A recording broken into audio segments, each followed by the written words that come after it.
Казакстан президентинин кайрылуусу азыр дүйнө жүзүндө талкууланып жатат. Чет элдик серепчилер өлкөнүн өнүгүүсүнүн жаңы багытын белгилеген стратегиялык документке өз ой пикирлерин жана талдоолорун айтышты.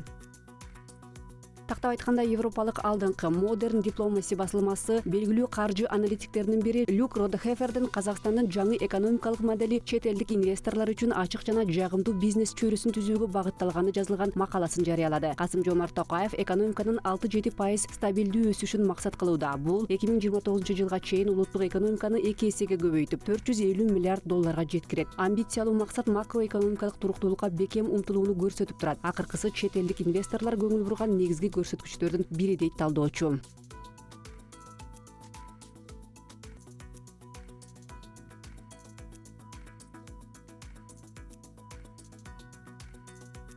Бирок италиялык Il Giornale гезити Казакстан президентинин кайрылуусуна арналган макаласында жаңы демилгелерди талдоо менен катар ал баштаган реформалардын айрым жыйынтыктарын да келтирет. Басылма өлкө санариптешүү жаатында чоң ийгиликтерге жетип, IT жана каржылык технологиялар тармагында лидер болууга умтулуп жатканын жазган. Касым-Жомарт Токаев өз кайрылуусунда Казакстан аталган тармактардагы трансулуттук корпорациялар менен өнөктөштүк мамилелерди түзүүгө даяр экенин билдирди. Республика ошондой эле кайра жанма энергия булактарын кеңейтүүгө жана транспорттук инфраструктураны өнүктүрүүгө инвестиция тартууда. Бул багыттар биргелешип Астанага Борбор Азиянын экономикалык локомотивинин макамын биротоло бекемдөөгө мүмкүндүк берет.